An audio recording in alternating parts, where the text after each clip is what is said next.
आखिर क्यों? लोग मानते हैं कि भारत का जो संविधान है उसे डॉक्टर अंबेडकर ने ही बनाया। आज हम इसी बारे में आपको बताएंगे। बस आपसे दरख्वास्त है कि इस वीडियो को पूरा देखें, तभी आपको पूरी बात समझ आएगी। आखिर B.R. अंबेडकर संविधान सभा की प्रारूप समिति के अध्यक्ष भर थे, तो संविधान बनाने का पूरा श्रेय उन्हें ही क्यों दिया जाता है? आखिर जब संविधान सभा में 200 से ज्यादा सदस्य थे, तो अकेले डॉक्टर अंबेडकर को ही इतनी तवज्जो क्यों दी जाती है? आखिर डॉक्टर भीमराव बाबा साहब अंबेडकर को भारतीय संविधान का जनक क्यों कहा जाता है?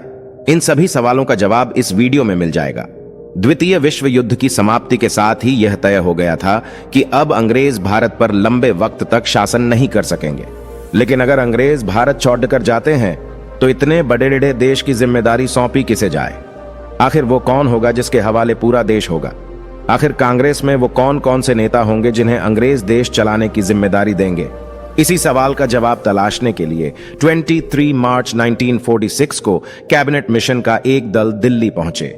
इस टीम में 3 लोग शामिल थे: Patrick Lawrence sir, Stafford Cripps और एबी अलेक्जेंडर।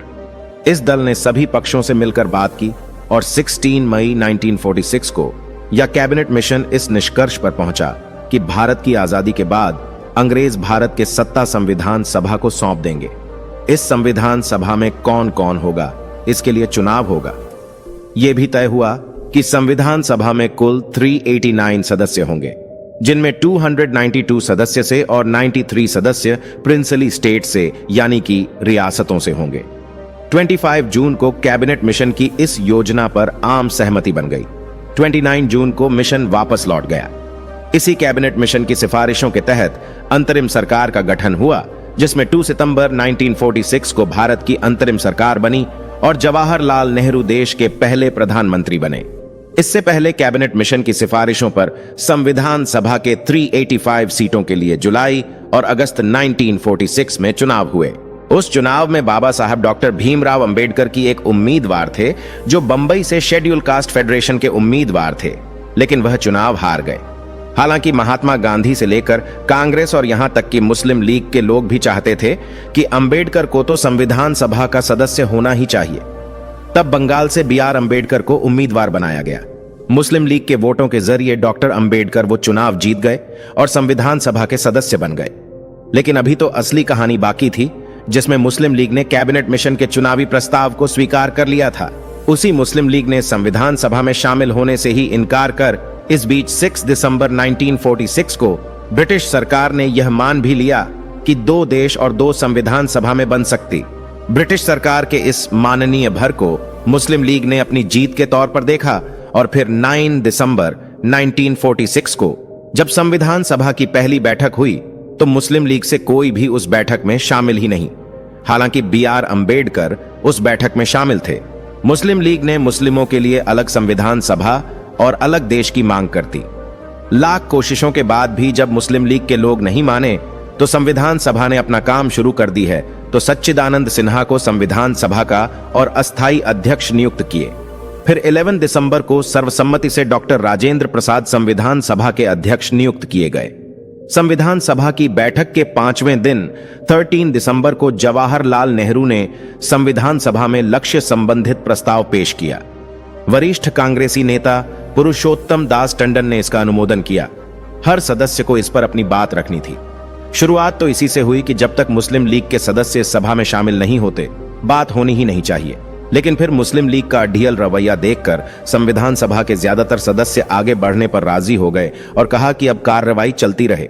फिर तारीख आई 17 दिसंबर 1946, वो तारीख जब डॉक्टर भीमराव अंबेडकर पहली बार संविधान सभा में बोले। हालांकि उस दिन डॉक्टर अंबेडकर से पहले 20 से 22 और भी लोग थे जिन्हें बोलना था। वरिष्ठ पत्रकार राम बहादुर राय अपनी किताब भारतीय संविधान के अनकही कहानी में लिखते हैं कि अंबेडकर 17 दिसंबर को बोलने के लिए तैयार ही नहीं थे, क्योंकि उन्हें पता था कि और भी लोग उनसे पहले बोलने वाले हैं, लिहाजा उनका नाम तो अगले दिन आ सकता है और तब वो तैयारी करके संविधान सभा में बोल सकते हैं।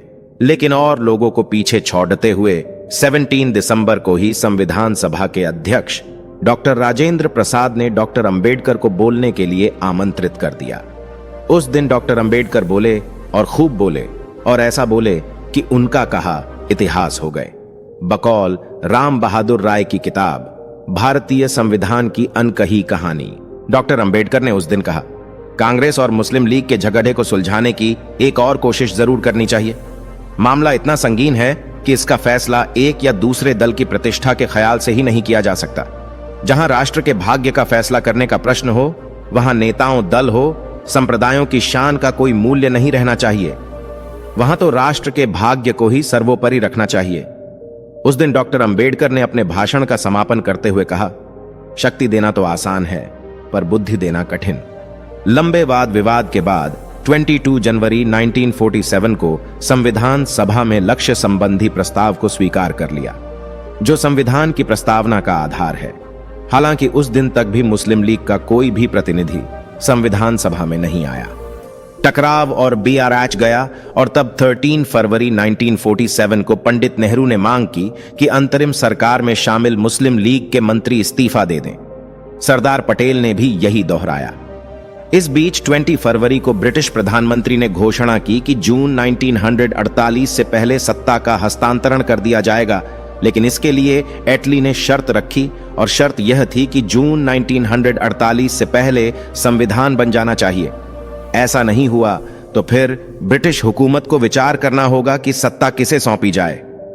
ऐसी परिस्थितियों को देखते हुए 28 अप्रैल 1947 को संविधान सभा का तीसरा सत्र शुरू हुआ।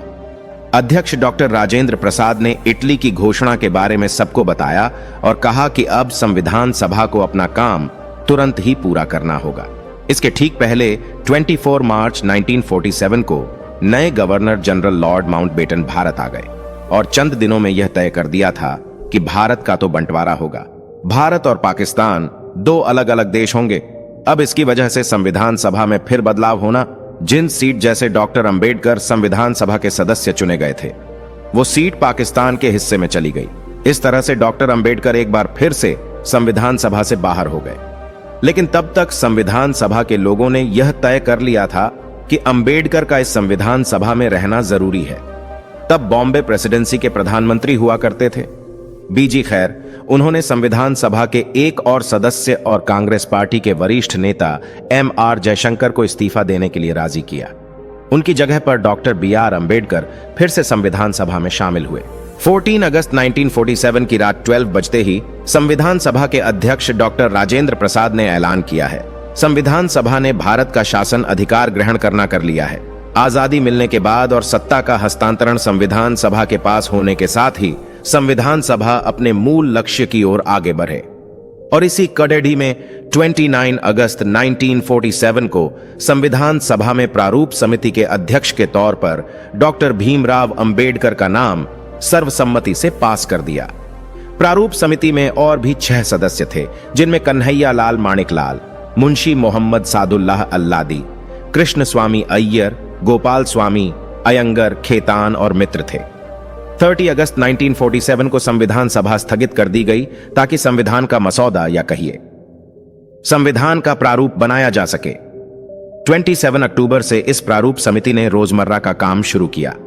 बात, विचार और बहस के बाद 21 फरवरी 1948 को प्रारूप समिति के अध्यक्ष डॉक्टर अंबेडकर ने संविधान सभा के अध्यक्ष डॉक्टर राजेंद्र प्रसाद के सामने संविधान का प्रारूप रखा। डॉक्टर राजेंद्र प्रसाद ने इस मसौदे या कहिए कि प्रारूप को सरकार के मंत्रालयों, प्रदेश सरकारों, विधानसभाओं और सुप्रीम कोर्ट, हाई कोर्ट को भेजा ताकि सबके सुझावों को शामिल किया जा सके। जो सुझाव आए उन पर प्रारूप समिति ने 22 मार्च से 24 मार्च 1948 के बीच विचार विमर्श किया। 3 नवंबर 1948 से फिर से संविधान सभा की बैठक शुरू हुई। 4 नवंबर 1948 को डॉक्टर राजेंद्र प्रसाद ने फिर से मसौदे पर बात की और संविधान सभा को कहा कि यह मसौदा उस समिति ने बनाया है जिसे इसी संविधान सभा ने बनाया था और जिसके अध्यक्ष डॉक्टर भीमराव अंबेडकर हैं। 4 नवंबर को उसी दिन डॉक्टर अंबेडकर ने मसौदे को संविधान सभा के पटल पर रखा। आने वाले दिनों में कुछ संशोधन भी सुझाएंगे, कुछ माने गए, कुछ को खारिज कर दिया गया और फिर 17 नवंबर 1949 को संविधान सभा के अध्यक्ष डॉक्टर राजेंद्र प्रसाद ने घोषणा की, अब हम संविधान के तृतीय पठान को आरंभ करेंगे। इसका अर्थ था कि अब संविधान बनकर तैयार हो गया है। इसके बाद डॉक्टर राजेंद्र प्रसाद ने मसौदा समिति के अध्यक्ष डॉक्टर अंबेडकर को पुकारा। वह अपनी जगह पर खड़े डटे हुए और कहा, मैं यह प्रस्ताव पेश करता हूं कि संविधान को सभा ने जिस रूप में निश्चित किया है उसे पारित किया गया है। इस प्रस्ताव पर 17 नवंबर 1949 से 25 नवंबर 1949 तक बहस हुई और फिर 26 नवंबर को संविधान सभा के अध्यक्ष के तौर पर डॉक्टर राजेंद्र प्रसाद ने अपना आखिरी अध्यक्षीय भाषण दिया। भाषण खत्म होने के बाद डॉक्टर राजेंद्र प्रसाद ने पूछा, प्रश्न यह है कि इस सभा द्वारा निश्चित किए गए रूप में यह संविधान पारित किया जाए। पत्रकार राम बहादुर राय अपनी किताब भारतीय संविधान की अनकही कहानी में लिखते हैं कि डॉक्टर राजेंद्र प्रसाद के इस सवाल पर ध्वनिमत से संविधान स्वीकृत किया गया। सदन में देर तक तालियां बजती रहीं और फिर 26 जनवरी 1950 को देश को अपना वह संविधान मिला जिसके लिए हम गर्व से कहते हैं कि हमारा संविधान दुनिया का सबसे बड़ा लिखित संविधान है और जिसको बनाने में बाबा साहब डॉक्टर भीमराव अंबेडकर का वो योगदान है जिसकी वजह से उन्हें भारत के संविधान निर्माता की उपाधि दी गई है।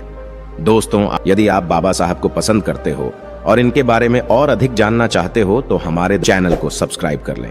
आज की वीडियो में बस इतना ही। धन्यवाद।